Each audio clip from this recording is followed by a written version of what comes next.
എന്നാലും അമ്മായിമ്മ ഇത്രക്കാരിയാണെന്ന് ശാലു ഒരിക്കലും വിശ്വസിച്ചിരുന്നില്ല. എന്തായാലും ശാലുവിൻ്റെ മേലിലേക്ക് കിടക്കാം. മാഡം, എൻ്റെ പേര് ശാലു. എനിക്ക് 26 വയസ്സുണ്ട്. വിവാഹം കഴിഞ്ഞിട്ട് 1.5 വർഷമായി. ഹസ്ബൻഡ് ഒരു സ്വകാര്യ കമ്പനിയിൽ ജോലി ചെയ്യുന്നു. എൻ്റെ അമ്മ 10 വർഷം മുമ്പ് മരിച്ചു പോയതാണ്. അച്ഛനാണ് എന്നെ വളർത്തിയത്. പിന്നെ അടുത്ത ബന്ധുക്കളൊക്കെയുണ്ട്. എനിക്കൊരു ചേച്ചിയുണ്ട്. ഇപ്പോൾ വിവാഹിതയാണ്. എനിക്ക് അമ്മമാരെ ഭയങ്കരമായി മിസ് ചെയ്യും. അതുകൊണ്ട് തന്നെ ഈ ആലോചന വന്നപ്പോൾ എനിക്ക് ഏറ്റവും ഇഷ്ടപ്പെട്ടത് സ്നേഹത്തോടുകൂടി പെരുമാറുന്ന എൻ്റെ അമ്മായിമ്മയായിരുന്നു. അമ്മയും മകനും തീരെ ചെറുപ്പം. പെണ്ണ് കാണാൻ വന്നപ്പോൾ അമ്മായിമ്മയുണ്ടായിരുന്നു. പിന്നെ എൻ്റെ ഭർത്താവ് ഉണ്ടായിരുന്നു. 2-3 ബന്ധുക്കളും ഉണ്ടായിരുന്നു. അമ്മായിമ്മ എന്നോട് പറഞ്ഞു, മോളൊന്നും കൊണ്ട് വിഷമിക്കേണ്ട കാര്യമില്ല. അവിടെ വന്നു കഴിഞ്ഞാൽ അമ്മ മോളെ പൊന്നുപോലെ നോക്കില്ലേ, നിനക്ക് ഇഷ്ടമുള്ള പോലെ അവിടെ ജീവിക്കാം. എൻ്റെ ഭർത്താവ് മരിച്ചു പോയിട്ട് കുറച്ചു കാലമായി. ഞാൻ തനിയല്ലേ ഉള്ളൂ. എൻ്റെ കൂടെ ഇരുന്നാലും എനിക്ക് സന്തോഷം. മോള് ജോലിക്ക് പോയാലും സന്തോഷം. അവനും ഒരു കൂട്ട്. ഒത്തിരി പെണ്ണ് കാണാൻ പോയി. അവനൊരു പെണ്ണിനെ ഇഷ്ടപ്പെട്ടില്ല. മോളെയാണ് ഇഷ്ടപ്പെട്ടത്. അവരുടെ സ്നേഹപൂർണ്ണമായ സംസാരവും എന്നെ ആ വിവാഹത്തിന് സമ്മതിക്കാൻ ഒരു കാരണമായി. അങ്ങനെ എൻ്റെ വിവാഹം പെട്ടെന്ന് കഴിഞ്ഞു. ഞാൻ അവിടെ ചെന്ന് കഴിഞ്ഞപ്പോഴേക്കും അമ്മായിയമ്മയ്ക്ക് എന്നോട് അതീവ സ്നേഹമായിരുന്നു. ഭർത്താവിന് ഞാൻ വിചാരിച്ചതിനേക്കാൾ ഇത്തിരി തിരക്കുള്ള ജോലിയാണ്. വന്നു കഴിയുമ്പോൾ നല്ല ക്ഷീണവുമുണ്ട്. അതുകൊണ്ട് തന്നെ ആദ്യത്തെ 3-4 മാസങ്ങൾ ഞങ്ങൾക്കിടയിൽ കാര്യമായ ഒരു റിലേഷൻഷിപ്സും ഇല്ലായിരുന്നു. അങ്ങോട്ടും ഇങ്ങോട്ടും സ്നേഹത്തോടുകൂടി പെരുമാറും എന്നുള്ളതല്ലാതെ കാര്യമായ ഒരു കാര്യവുമില്ല. എന്നോട് അമ്മായിമ്മ തന്നെ ഒരിക്കൽ ചോദിച്ചു, മോളെ എടി, അവൻ എങ്ങനെയാണ്? ഒരു തണുപ്പിന് മട്ടിലാണ് ഞാൻ വളർത്തിയത്. അതുകൊണ്ട് ഒന്നും പറയാൻ എനിക്കറിയില്ല. ഭാര്യയായ നീ തന്നെ എന്നോട് പറയണം. എങ്ങനെയുണ്ട്, അവൻ ഓക്കെയാണോ എന്ന് ചോദിച്ചു. ഞാനപ്പോൾ ഒന്നും പറഞ്ഞില്ല. അമ്മായിമ്മ എൻ്റെ അടുത്ത് വന്നിട്ട്, മോളെ ഇതൊക്കെ പറയാൻ നിനക്ക് നാണമാണെന്നറിയാം. പക്ഷേ ഞാൻ എല്ലാ അമ്മായിമ്മമാരെ പോലെയല്ല. എല്ലാം തുറന്നു പറയുന്ന കൂട്ടത്തിലാണ്. ഞാനും എൻ്റെ ഭർത്താവും ആദ്യം ഒത്തിരി ഗ്യാപ്പ് ഉണ്ടായിരുന്നു. 5-6 മാസത്തോളമല്ലേ പുള്ളിക്ക് എൻ്റെ അടുത്ത് വരാൻ വല്ലാത്ത പേടിയായിരുന്നു. എനിക്ക് മനസ്സിലായി ഇതുവരെയും അദ്ദേഹം ആരോടും ഒന്നും കിന്നാരം പോലും പറഞ്ഞിട്ടില്ലെന്ന്. പിന്നെ പെണ്ണായി ഞാൻ പേടി മാറ്റിയെടുക്കാൻ വേണ്ടി അങ്ങോട്ടൊന്ന് ചെന്നു. എന്നിട്ട് അദ്ദേഹത്തെ നല്ല രീതിയിൽ ഞാൻ സ്നേഹത്തോടുകൂടി ഉപദേശിച്ചു. ഇങ്ങനെ ഇരുന്നാൽ പോരാ ചേട്ടാ, നമുക്ക് കളത്തിലിറങ്ങണ്ടേ എന്ന് ചോദിച്ചപ്പോഴാണ് എൻ്റെ ഭർത്താവ് നാണമൊക്കെ വിട്ട് എൻ്റെ അടുത്തേക്ക് വന്നത്. ആഹാ, അമ്മ അങ്ങനെയൊക്കെ ആക്റ്റീവായിരുന്നു. പിന്നെ എൻ്റെ ഭർത്താവ് ഉള്ളപ്പോൾ ഞാൻ ഭയങ്കര ആക്റ്റീവായിരുന്നു. അതിന് കാരണം എന്താണെന്നറിയാമോ? പുള്ളി ഒരു തപസ്സിൽ നിന്ന് ഉണരുന്ന മുനിയെ പോലെയാണ്. നമ്മൾ പോയി ഉണർത്തണം, എങ്കിൽ മാത്രമേ നമുക്ക് വരം കിട്ടുകയുള്ളൂ. അതേപോലെ ടൈപ്പാ മോളെ എൻ്റെ മോനും എന്ന് വിചാരിക്കുന്നു. അതുകൊണ്ട് നീ ആക്റ്റീവായിരിക്കണം. അങ്ങോട്ടൊന്ന് ചെന്ന് അവനെ ഉണർത്തുപാട്ട് പാടണേ മോളെ, അല്ലെങ്കിൽ അവൻ ശരിയാകില്ല എന്ന് പറഞ്ഞു. ഇവരിങ്ങനെ നിരന്തരം 3-4 വട്ടം എന്നോട് പറഞ്ഞു കഴിഞ്ഞപ്പോഴേക്കും ഞാനും ഓർത്തു, ചിലപ്പോൾ അങ്ങനെ ഒരു ടൈപ്പായിരിക്കാം. അതുകൊണ്ടായിരിക്കാം ആക്ടിവിറ്റീസ് വളരെ കുറവ്. ഞാൻ അങ്ങോട്ട് ചെന്നപ്പോഴും എനിക്ക് പ്രതീക്ഷിച്ച് ഒന്നും കണ്ടെത്താൻ പറ്റിയില്ല. ആകെ കൂടി നിരാശയായിരുന്നു ഫലം. ആർക്കോ വേണ്ടി എന്തോ കാണിക്കുന്ന പോലെയാണ് എനിക്ക് തോന്നിയത്. അദ്ദേഹത്തിന് എന്നെ ഇഷ്ടമല്ലേ? പക്ഷേ അല്ലാത്ത സമയത്ത് നല്ല സ്നേഹമാണ്. അതുമാത്രമല്ല, വേണ്ട പണം, സൗകര്യം, സ്വാതന്ത്ര്യം ഒക്കെയുണ്ട്. ഫീച്ചേഴ്സൊക്കെ നോക്കിക്കഴിഞ്ഞാൽ ഏറ്റവും നല്ല ആണുങ്ങളുടെ കൂട്ടത്തിൽ പെടുത്താവുന്ന ഒരാൾ തന്നെയാണ്. എവിടെയാണ് പ്രശ്നമെന്ന് എനിക്ക് മനസ്സിലായില്ല. ഒരു പക്ഷേ ഇനി പഴയ പ്രേമവും മറ്റോ ഉണ്ടാകും. മാനസികമായി തകർന്നിരുന്ന സമയത്ത് ചിലപ്പോൾ വീട്ടുകാർ നിർബന്ധിച്ച് കല്യാണം കഴിപ്പിച്ചതാകും. പ്രത്യേകിച്ച് അമ്മായിയമ്മ. കൂടെ ഒരാൾ വേണമല്ലോ, അതിന് വേണ്ടിയിട്ട്. അങ്ങനെ വല്ലതും ആയിരിക്കും എന്ന് വിചാരിച്ച് ഞാൻ ഹസ്ബൻഡിനോട് ചോദിച്ചപ്പോൾ അങ്ങനെയൊന്നുമില്ല, എനിക്ക് നേരത്തെ പ്രേമമൊന്നുമില്ല, ഞാനവരെ പ്രേമിച്ചിട്ടില്ല എന്ന് പറയുന്നു.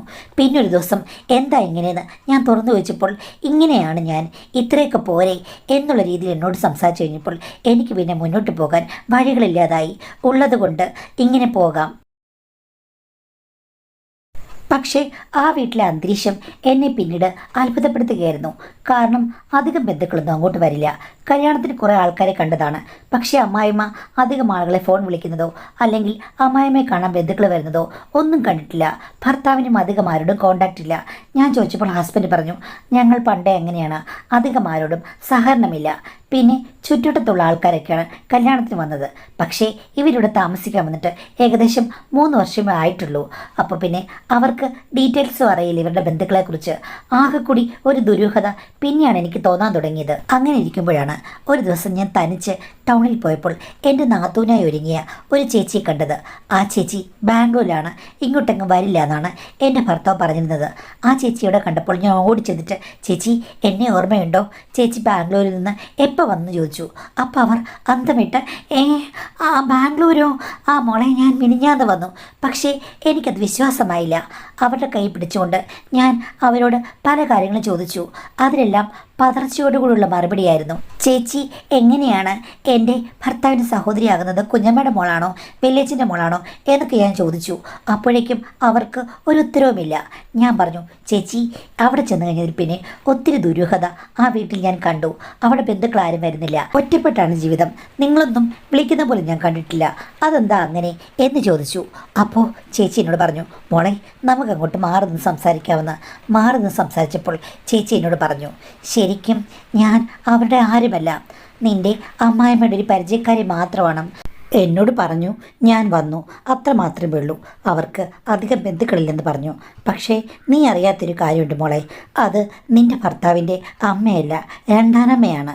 അത് കേട്ട് ഞാൻ ശരിക്കും ഞെട്ടിപ്പോയി. അവരുടെ ആക്ടിങ് കണ്ടാൽ, എൻ്റെ ഭർത്താവിൻ്റെ ആക്ടിങ് കണ്ടു കഴിഞ്ഞാൽ അവർ രണ്ടുപേരും അമ്മയും മകനും തന്നെ. ആർക്ക് സംശയം തോന്നില്ല. പക്ഷേ പ്രായവ്യത്യാസം വലുതായിട്ടില്ലല്ലോ എന്ന് ഞാൻ പലപ്പോഴും ആലോചിച്ചിട്ടുണ്ട്. അമ്മ തീരെ ചെറുപ്പം, മകനും ചെറുപ്പം. അങ്ങനെ വരാൻ എന്താ വഴിയെന്ന് ഞാനിങ്ങനെ ആലോചിച്ചു. ഉത്തരം കിട്ടാത്തത് കൊണ്ട് ഒന്നും പറയാതെ ജീവിക്കുകയായിരുന്നു. ഇപ്പോഴാണ് ഗുഡ് ആൻഡ് പിടി കിട്ടിയത്. ചേച്ചി ഇവരെങ്ങനെയാണ് ഇവിടെ വന്നത്? എൻ്റെ പൊന്നുമോളെ, എനിക്ക് അതൊന്നും അറിയില്ല. അറിയാമെങ്കിലും ഞാൻ പറയില്ല. ഈ കാര്യം മാത്രം നീ മനസ്സിൽ വെച്ചേക്കുക. അത് രണ്ടാനമ്മയാണ്, അത്രയേ ഉള്ളൂ. അല്ലാതെ എനിക്കതിനെക്കുറിച്ചൊന്നും പറയാനില്ലെന്ന് പറഞ്ഞു. അപ്പോഴെനിക്ക് തോന്നി എന്തോ ദുരൂഹതയുണ്ടെന്ന്. ഇത് അമ്മായിമ്മയോട് ചോദിക്കാതിരിക്കാൻ പറ്റില്ലല്ലോ. പിറ്റേ ദിവസം അമ്മായിമ്മ എന്നോട്, മോളെ മോനങ്ങ് പോയി കഴിഞ്ഞാൽ എനിക്കങ്ങ് ടെൻഷനാ. അവൻ തിരിച്ചു വരുന്നത് വരെ നിനക്ക് ടെൻഷനൊന്നുമില്ലയോ? ഞാൻ ചോദിച്ചു, ഇത്രയും പ്രായമുള്ള ആൾ പോയിട്ട് തിരിച്ചു വരുന്നതിന് ഞാൻ എന്തൊരു ടെൻഷൻ അടിക്കുന്നത്? ഞാൻ അവൻ്റെ അമ്മയല്ലേ, എനിക്ക് നല്ല ടെൻഷൻ കാണും. നീ ഭാര്യ ആയതുകൊണ്ട് അവനോട് അത്രയ്ക്ക് വലിയ അറ്റാച്ച്മെൻ്റ് ഇല്ല. അതുമാത്രമല്ല നിങ്ങൾക്കിടയിൽ ഒന്നും അങ്ങ് ശരിയായിട്ടില്ലല്ലോ എന്ന് ചോദിച്ചു. അപ്പം ഞാൻ ചോദിച്ചു, അല്ല അമ്മ, അമ്മയ്ക്ക് എങ്ങനെ അറിയാം ഞങ്ങൾ തമ്മിൽ ഒന്നും ശരിയായിട്ടില്ലല്ലോ എന്ന്? അല്ല, ഇന്നാൾ ചോദിച്ചപ്പോൾ നീ പറഞ്ഞില്ലേ അത് ഇന്നാളിൽ. ഇപ്പം ഞങ്ങൾ തമ്മിൽ നല്ല കോർഡിനേഷനാണ്, അടിച്ചുപൊളിയാണ്. പണ്ടത്തെ മന്ദതയെല്ലാം അങ്ങ് മാറി. ഇപ്പോൾ എണ്ണയിട്ട് മെഴുക്കിയ പോലെയാണ് പുള്ളി പെരുമാറുന്നത് എന്ന് പറഞ്ഞപ്പോഴേക്കും അമ്മായിമ്മയുടെ മുഖം നന്നായി ഇരുണ്ടു. അവർക്ക് ഞാൻ ഭർത്താവുമായിട്ട് അകന്നു നിൽക്കുന്നത് കേൾക്കാനാണ് താല്പര്യമെന്ന് എനിക്ക് മനസ്സിലായി. അതിന് പിന്നിൽ എന്തെങ്കിലും ദുരൂഹത കാണുമെന്ന് എനിക്ക് അപ്പോഴേ തോന്നി. എപ്പോഴാണ് അവൻ മാറിയത്? ഞാൻ 1.5 മാസത്തിന് മുമ്പേ നിന്നോട് ചോദിച്ചത്. അപ്പോഴും അവൻ മെച്ചപ്പെട്ടിട്ടില്ലെന്നല്ലേ നീ പറഞ്ഞത്? ഞാൻ പറഞ്ഞു, മെച്ചപ്പെടാൻ സമയമില്ലെന്ന് വേണോ? പെട്ടെന്ന് റെഡിയായി. അമ്മ പറഞ്ഞതുപോലെ തന്നെ ഞാൻ അങ്ങോട്ട് ചെന്ന് നടനമാടി. അപ്പോൾ പുള്ളി പതുക്കെ പതുക്കെ ഇപ്പോൾ നല്ല രസമാണ്. മിനിഞ്ഞാന്നില്ലേ വെളുപ്പിന് 4:30 ഉറങ്ങിയിട്ട്. എനിക്കാണെങ്കിൽ ഉറക്കച്ചടവുകൊണ്ട് ഇന്നലെ നിൽക്കാനേ പറ്റില്ലായിരുന്നു. അങ്ങനെയാണിപ്പം. അപ്പം നീ ഭാഗ്യവതിയാണല്ലോ. ശരിയാണമ്മേ, അമ്മ പറഞ്ഞ ആ മഹാഭാഗ്യങ്ങൾ ഇപ്പോഴാണ് എനിക്ക് കിട്ടിത്തുടങ്ങിയത്. ഇപ്പോൾ ഒരു പ്രശ്നവുമില്ല, ഇങ്ങനെ അങ്ങ് മുന്നോട്ട് പോയാൽ മതിയായിരുന്നു എന്ന് പറഞ്ഞ് ഞാൻ പെട്ടെന്ന് അടുക്കളയിലേക്ക് പോയി. അത് കണ്ടപ്പോൾ അമ്മയ്ക്ക് സഹിച്ചില്ല, എൻ്റെ പുറകെ വന്നു. എന്തായാലും എൻ്റെ ബുദ്ധി നിനക്ക് ഉപകാരപ്രദമായി. അതേ അമ്മേ, അമ്മയുടെ ബുദ്ധി പലർക്കും ഉപകാരപ്രദമായിട്ടുണ്ടെന്ന് എനിക്കറിയാം. അതെന്താടി നീ അങ്ങനെ പറഞ്ഞ്? അല്ല, അമ്മ പൊതുവെ ബുദ്ധിമതിയാണല്ലോ, അത് ഞാൻ പറഞ്ഞതാ. ഇവിടെയും അമ്മയുടെ പ്രയോഗം ഏറ്റു എന്ന് പറഞ്ഞപ്പോൾ പുള്ളിക്കാരുടെ മുഖം കാർമേഘം പോലെ ഇരുണ്ട് വരുന്നത് ഞാൻ കണ്ടു. ഒരിക്കലും ഞങ്ങൾ തമ്മിൽ അടുക്കരുത്, ഇതാണ് ഇവരുടെ പ്രധാന ലക്ഷ്യം. പക്ഷേ എനിക്ക് പിന്നെയും സംശയം, ഇവർ തമ്മിൽ വല്ല ബന്ധവും ഉണ്ടായിരുന്നോ? എന്തിനാണ് ഇവർ മകനെ കൊണ്ട് വിവാഹം കഴിപ്പിച്ചത്? ഒരു പിടിയും കിട്ടുന്നില്ല. 2-3 ദിവസം കഴിഞ്ഞപ്പോഴേക്കും ഭർത്താവ് രാത്രി എന്നോട് ചോദിച്ചു, നീ അമ്മയോട് എന്തെങ്കിലും പറഞ്ഞായിരുന്നോ എന്ന്. ഞാൻ ചോദിച്ചു, എന്ത് പറഞ്ഞു? അല്ല, നീ വ്യക്തിപരമായുള്ള വലിയ കാര്യങ്ങളും പറഞ്ഞിരുന്നോ? അമ്മ വ്യക്തിപരമായി സംസാരിച്ച ഞാനും വ്യക്തിപരമായി സംസാരിക്കും. അവർ നിങ്ങളുടെ അമ്മയല്ലേ എന്ന് വെച്ചോൾ ഭർത്താവ് മൂളി. എന്താ പ്രശ്നം? അമ്മ എന്തിരി പറഞ്ഞോ എന്ന് ചോദിച്ചപ്പോൾ, നീ പറഞ്ഞോ ഞാൻ മിനിഞ്ഞാന്ന് നിന്നെ ഉറക്കിയില്ലെന്ന്? പറഞ്ഞു. നീ എന്തിനാ അമ്മയോട് അങ്ങനെയൊക്കെ പറയാൻ പോയത്? ഒരമ്മയോട് മരുമകൾ ഇങ്ങനെയൊക്കെ സംസാരിക്കാമോ? ഞാൻ ചോദിച്ചു, അല്ല അമ്മ എപ്പോഴും വന്ന് നിൻ്റെ ഭർത്താവ് എങ്ങനെയുണ്ട്? അവൻ പണ്ടേ സ്ലോ ആണെന്നറിയാം, ഇപ്പോൾ സ്ലോ ആണോ? സ്ലോ ആയിരിക്കും, എനിക്കിതിൻ്റെ മുഖം കണ്ടാൽ അറിയാം. അല്ലെങ്കിൽ സ്ലോ മാറ്റാൻ വേണ്ടി നീ അത് ചെയ്യണം ഇത് ചെയ്യണം എന്നൊക്കെ പറയുന്ന ഒരു അമ്മായിയമ്മ. അത് അവർ എന്നോട് ഇങ്ങോട്ട് ഉപദേശിച്ചതാണ്. നിങ്ങളുടെ കാര്യങ്ങൾ ഇത്രയ്ക്ക് ഇഞ്ചിഞ്ച് അറിയാവുന്നൊരു അമ്മയ്ക്ക് ഈ കാര്യങ്ങൾ ചോദിച്ചു കഴിഞ്ഞാൽ ഞാൻ എന്താ മറുപടി കൊടുക്കേണ്ടത്? സാധാരണ വീട്ടിലെ ഒരു അമ്മയും മോനും തമ്മിൽ ഇങ്ങനെ സംസാരിക്കാറില്ല. അമ്മ വന്ന് മരുമകളോടും ഇത്തരം കാര്യങ്ങൾ കീറ്റി കിഴിഞ്ഞ് ചോദിക്കാറുമില്ല. സത്യം പറഞ്ഞു, ഇവിടെ എന്താ നടക്കുന്നേ? എന്ത് നടക്കുന്നു? അല്ല, അമ്മ എന്തിനാണ് നിങ്ങളോട് ഉറക്കിയില്ല എന്ന് പറഞ്ഞ് കംപ്ലൈൻറ്റ് പറയണത്? നമ്മൾ ഉറങ്ങിയാലും ഉറങ്ങില്ലെങ്കിലും അവർ സന്തോഷപ്പെടുകയല്ലേ ചെയ്യേണ്ടത്? സ്വന്തം മോനും മരുമോളുമല്ലേ എന്ന് ചോദിച്ചു. അപ്പോഴേക്കും ഭർത്താവിന് പറയാനൊന്നുമില്ലാതായി. ഞാൻ പറഞ്ഞു, ഈ കാര്യങ്ങളിൽ എന്തൊക്കെയോ ദുരൂഹതകളുണ്ട്. എനിക്ക് ഒരു കാര്യം മനസ്സിലായത്. ഭർത്താവ് ഉടനെ എൻ്റെ കയ്യിൽ പിടിച്ചിട്ട്, നിനക്കെന്താ മനസ്സിലായത്? അത് നിങ്ങളുടെ യഥാർത്ഥ അമ്മയല്ലെന്ന്. ഉടനെ ഹസ്ബൻഡ്, ആരാ പറഞ്ഞത്? അതൊക്കെ എനിക്ക് വേണ്ട വിവരം വേണ്ട സോഴ്സിൽ നിന്ന് കിട്ടിയിട്ടുണ്ട്. ഇതിനെ ബാക്കി എന്താണെന്ന് വെച്ചാൽ കഥ നിങ്ങൾ പറയുന്നതാകും നല്ലത്. നിങ്ങൾ താമസിച്ചിരുന്ന സ്ഥലത്തുനിന്ന് കൂടും കുടുക്കി എടുത്തുകൊണ്ട് നിങ്ങൾ രണ്ടുപേരും കൂടി ഇവിടെ എന്തിനു വന്നു? ഇനിയെങ്കിലും സത്യം പറയാൻ നിങ്ങൾക്ക് കൊള്ളാം. അതെ, അത് പോട്ടെ, നിങ്ങൾ സ്ലോ ആയിട്ടാണ് എന്നോട് പെരുമാറുക എന്നുള്ളത് നിങ്ങളുടെ ഈ രണ്ടാനമ്മയ്ക്ക് എങ്ങനെ അറിയാം? അതിനർത്ഥം അവർക്ക് നേരത്തെ നിങ്ങളെ നന്നായിട്ടറിയാം. അല്ലെങ്കിൽ നിങ്ങളും അവരും തമ്മിൽ എന്തോ ഒരു അണ്ടർസ്റ്റാൻഡിംഗ് ഉണ്ട്. കല്യാണം കഴിച്ച് വരുന്ന പെണ്ണിനോട് എങ്ങനെയെങ്കിലും അവളെ ഓടിച്ചു വിടുന്ന രീതിയിൽ പെരുമാറാവുന്ന, അല്ലെങ്കിൽ വേറെന്തൊക്കെയോ നിഗൂഢ ലക്ഷ്യങ്ങളുണ്ട്. സത്യം പറഞ്ഞു, ഇല്ലെങ്കിൽ ഞാൻ തിരിച്ച് എൻ്റെ വീട്ടിൽ പോകും. ഇല്ലെങ്കിൽ വീട്ടിൽ കയറ്റിയില്ലെങ്കിൽ ഞാൻ എന്തെങ്കിലും ലേഡീസ് ഹോസ്റ്റലിൽ പോയി നിൽക്കും. അതാണ് എൻ്റെ തീരുമാനം. പിന്നെ നിങ്ങൾ എന്നോട് ഇത്രയും കള്ളങ്ങൾ പറഞ്ഞു, അത് മറച്ചു വെച്ചു, ദുരൂഹമായി പെരുമാറുന്നു. അടുപ്പമില്ല, സ്നേഹം വാക്കുകളെയും മറ്റു ചില കാര്യങ്ങളിലും മാത്രം. യഥാർത്ഥ ഭാര്യ ഭർത്താക്കന്മാരെ പോലെ നമ്മൾ കഴിഞ്ഞിട്ടില്ല. അതിൻ്റെ കാര്യം എന്താണ്? സത്യം പറഞ്ഞു, അതായിരിക്കും നല്ലതെന്ന് പറഞ്ഞ് ഞാൻ ഇത്തിരി തൻ്റെയിടം കാണിച്ചു. അതോടുകൂടി ഭർത്താവ് പൂച്ചക്കുട്ടിയായി. എന്നിട്ട് എന്നോട് പറഞ്ഞു, ഞാൻ +1 പഠിക്കുമ്പോഴാണ് ഇവർ എൻ്റെ അമ്മയായിട്ട് വന്നത്. അതിനു മുമ്പേ എൻ്റെ അമ്മ മരിച്ചു പോയിരുന്നു. കുറേ കാലമായി. അങ്ങനെ ഒരു ജീവിതത്തിലേക്കാണ് അച്ഛൻ ഇവരെ എവിടെ വെച്ചോ കണ്ടത്. അച്ഛൻ യാത്ര ചെയ്തപ്പോൾ കണ്ടതാണ്. എനിക്ക് തോന്നുന്നത് ഏതോ വിവാഹ ഫംഗ്ഷനിൽ വെച്ചിട്ടാണ്. ഇവരെയും കുട്ടികളുണ്ടാകാതെ അവരുടെ ഭർത്താവ് ഉപേക്ഷിക്കുകയായിരുന്നു. അങ്ങനെ അച്ഛനുമായി സംസാരിച്ചു. പിന്നീട് അവർ സുഹൃത്താണെന്ന് പറഞ്ഞ് വീട്ടിൽ വന്നു. പിന്നീട് ദിവസം അച്ഛൻ എന്നോട് പറഞ്ഞു, അവരെ ഞാൻ കല്യാണം കഴിക്കാൻ പോവുകയാണെന്ന്. ആർക്കും അതിൽ എതിർപ്പുണ്ടായിരുന്നില്ല. കാര്യം വീട്ടിൽ വന്ന് ഞങ്ങൾക്ക് അവരോട് നല്ല അടുപ്പമായി. അങ്ങനെ ആ വിവാഹം കഴിച്ചു. വിവാഹം കഴിച്ച അന്ന് മുതൽ എന്നോട് നല്ല സ്നേഹമാണ്. അമ്മ പാവമാണ്. രണ്ടാനമ്മ വരുന്നത് ഒരു തെറ്റൊന്നുമല്ല. പക്ഷേ അവരെന്തിനാണ് ഇത്തരം കാര്യങ്ങൾ നിങ്ങളോട് സംസാരിക്കുന്നത്? നിങ്ങളുടെ സ്വഭാവ സവിശേഷതകളൊക്കെ അവർക്ക് എങ്ങനെ അറിയാം എന്ന് ചോദിച്ചപ്പോൾ ഹസ്ബൻഡ് പറഞ്ഞു, പിന്നീട് അച്ഛൻ മരിച്ചു പോയില്ലേ, അത് കഴിഞ്ഞപ്പോൾ അവർക്ക് എന്നോടുള്ള സ്നേഹം ഇരട്ടിയിലധികമായി. എൻ്റെ മുറിയിൽ എപ്പോഴും വരും, എന്നെ സ്വാതന്ത്ര്യപ്പിക്കുന്ന രീതിയിൽ പെരുമാറും. ഒരു ദിവസം ഞാൻ കിടന്നുറങ്ങുകയായിരുന്നു. ആ സമയത്ത് എൻ്റെ ഷർട്ടിൻ്റെ ബട്ടൺസ് ആരോ അഴിക്കുന്ന പോലെ തോന്നി. സ്വപ്നമാണെന്ന് ഞാൻ വിചാരിച്ചു. ഇത്തിരി കഴിഞ്ഞപ്പോഴേക്കും എനിക്ക് മനസ്സിലായി അത് സ്വപ്നമല്ലെന്ന്. ഞാൻ നോക്കിയപ്പോൾ അമ്മയാണ്. ഞാൻ ചോദിച്ചു, എന്ത് പറ്റിയെന്ന്. അറിയില്ല മോനെ, എനിക്കൊരാശ്വാസം വേണം. കിടന്നിട്ട് ഒട്ടും ആശ്വാസം കിട്ടുന്നില്ല. അതുകൊണ്ട് ഒരു മാറിൽ തല ചായ്ച്ച് ഞാനൊന്ന് മയങ്ങട്ടെ എന്ന് പറഞ്ഞു. അപ്പോൾ എനിക്കൊന്നും പറയാൻ തോന്നിയില്ല. അങ്ങനെ കുറേ നേരം കഴിഞ്ഞപ്പോഴേക്കും അമ്മ, എൻ്റെ മക്കളങ്ങ് ക്ഷീണിച്ചു പോയി. അമ്മ മോനെ അധികം ശ്രദ്ധിക്കുന്നില്ല.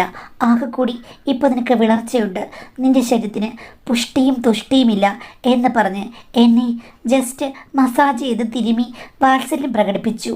ആ സമയത്ത് അറിയാതെ അമ്മയുടെ കൈകൾ ഏതോ ചെണ്ടത്താളമടിക്കുന്ന കോലുകൾ തിരഞ്ഞു പോയിന്ന് എനിക്ക് തോന്നി. ഞാനത് കാര്യമാക്കിയില്ല. പക്ഷേ പിന്നീടും അത് ആവർത്തിച്ചു.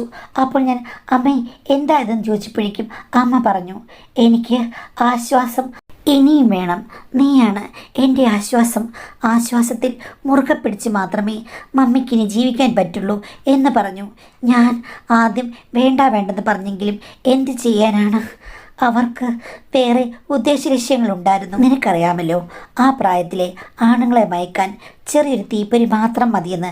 ഇത് അഗ്നികുണ്ഡമായിരുന്നു. പിന്നെന്ത് ചെയ്യാനാണ്? അതിലേക്ക് എരിഞ്ഞടങ്ങി കറങ്ങിത്തീരാനായിരുന്നു എൻ്റെ വിധി. അന്ന് ഞാൻ വീണ അഗ്നികുണ്ഡത്തിൽ ഞാനിപ്പോഴും കിടക്കുകയാണ്, എരിയുകയാണ്. ഒരിക്കലും എരിഞ്ഞു തീരാതെ. അത്രയ്ക്കും ഞങ്ങൾ തമ്മിൽ നല്ല ബോണ്ടുണ്ട്. ഞാൻ പറഞ്ഞു, നിങ്ങൾ പിന്നെന്തിനാണ് വേറൊരു കല്യാണം കഴിച്ചത്? എന്തിനാണ് ആ നാട് വിട്ട് ഇങ്ങോട്ട് പോകുന്നത്? ഞാനും അമ്മയും തനിച്ചിരിക്കുമ്പോൾ പലപ്പോഴും അമ്മ പ്രചോദനമായി മുന്നിൽ വരും. ഞാൻ വയ്യെന്ന് പറഞ്ഞാൽ അമ്മ പറയും. അങ്ങനെ പറയരുത്. ഈ പ്രായത്തിലെ ആൺകുട്ടികൾക്ക് വയ്യായിക പാടില്ല. വരൂ ഇങ്ങോട്ട്, ഒരു കപ്പ് ബൂസ്റ്റ് കുടിച്ച ശേഷം എൻ്റെ മോൻ കളത്തിലിറങ്ങൂ എന്ന് പറയും. അപ്പോൾ പിന്നെ എനിക്ക് മുന്നും പിന്നെ നോക്കാനില്ലല്ലോ. ഞങ്ങൾ രണ്ടുപേരുമുള്ള പല സമയത്തും ഞങ്ങൾക്ക് സമയമേ ഇല്ലായിരുന്നു. അങ്ങനെ ഇരിക്കുമ്പോൾ ഉച്ച കഴിഞ്ഞ് ഒരു ദിവസം ഫ്രീ ടൈമിൽ ഞങ്ങൾ ഫ്രീ ബേഡുകളായി പറന്നുകൊണ്ടിരുന്നപ്പോൾ ആവേശത്തിൽ പലപ്പോഴും നമ്മൾ പലതും മറന്നു പോകുമല്ലോ. അങ്ങനെയാണ് കഥകളൊക്കെ ശരിക്കും അടയ്ക്കാൻ മറന്നത്. ആ സമയത്ത് എൻ്റെ അച്ഛൻ്റെ പെങ്ങൾ യാദൃശ്ചികമായി വീടിനകത്തേക്ക് വരികയും കാഴ്ചകൾ കാണുകയും ചെയ്തു. പൊതുവേ അവർക്ക് ഞങ്ങളെ ആരെയും അത്ര പഥ്യമല്ല, വല്ലപ്പോഴും മാത്രം വരും, അത്രയേ ഉള്ളൂ. അവർ അത് വലിയ ബഹളമാക്കി അവിടെ കിടന്ന് കാറിക്കൂവി നാട്ടുകാരെയെല്ലാം വിളിച്ചു കൂട്ടി. വന്ന ഓരോരുത്തരോടും കഥ അവർ വിസ്തരിച്ച് പറഞ്ഞു, കണ്ട കാഴ്ചകളും പറഞ്ഞു. ചുരുക്കം പറഞ്ഞാൽ നാട്ടുകാരുടെ മുന്നിൽ ഞാനും എൻ്റെ അമ്മയും വല്ലാത്ത രീതിയിലായിപ്പോയി. എന്ത് ചെയ്യണമെന്ന് അറിയില്ല. രണ്ടുപേരും അവിടെ വിറം കളിച്ച് നിൽക്കുകയായിരുന്നു. അരമണിക്കൂറോളം ആ സ്ത്രീ പ്രശ്നമുണ്ടാക്കി. അങ്ങനെ ഞങ്ങൾക്ക് നാട്ടിൽ നിൽക്കക്കളില്ലാതായി. പിന്നീട് ഞങ്ങൾ രണ്ടുപേരും കൂടി ഒരു വാടക വീട്ടിലേക്ക് മാറി. പിന്നെ പതുക്കെ പതുക്കെയാണ് ആ വീട് സ്ഥലവും വിറ്റ് അവിടുന്ന് ഒത്തിരി ദൂരെ ഇവിടെ വീടും സ്ഥലവും ഒക്കെ വിറ്റ് താമസിക്കുന്നത്. അവിടെ ഞങ്ങളെ ആർക്കും അറിയില്ലല്ലോ. അങ്ങനെയാണ് പിന്നീട് ഞാൻ പെണ്ണ് കാണാൻ ഇറങ്ങിയത്. ഞാൻ ഒന്ന് ചോദിക്കട്ടെ, നിങ്ങൾ പെണ്ണ് കണ്ടിട്ട് എന്ത് ചെയ്യാനാണ്? നിങ്ങൾ എന്തിനാണ് കല്യാണം കഴിക്കുന്നത്? നിങ്ങളും ഇവരും തമ്മിൽ ഇങ്ങനെ നല്ല രീതിയിൽ പോകുമ്പോൾ നിങ്ങൾക്ക് കല്യാണം കഴിച്ചിട്ട് ഇവിടെ എന്ത് ചെയ്യാനാണ്? അതിനിറങ്ങി നടക്കുന്നത് മറ്റൊരാളെ പറ്റിക്കുന്നതിന് തുല്യമല്ലേ? അതിപ്പോൾ ഞങ്ങൾ ദൂരെ എവിടെ വന്ന് താമസിച്ചെന്ന് പറഞ്ഞാലും ഞങ്ങളെ അറിയാവുന്നവരുണ്ടല്ലോ. ഞാനും അമ്മയും തമ്മിലുള്ള ജീവിതത്തിൽ ആളുകൾക്ക് എപ്പോഴും കൗതുകമായിരുന്നു. ഞാൻ വിവാഹപ്രായമെത്തിയിട്ടും ജോലി കിട്ടിയിട്ട് കല്യാണം കഴിക്കാൻ നിൽക്കുന്നത് അവരാണ് എന്നുള്ള രീതിയിൽ ബന്ധുക്കൾ വരെ വിളിച്ച് ചോദിക്കാൻ തുടങ്ങി.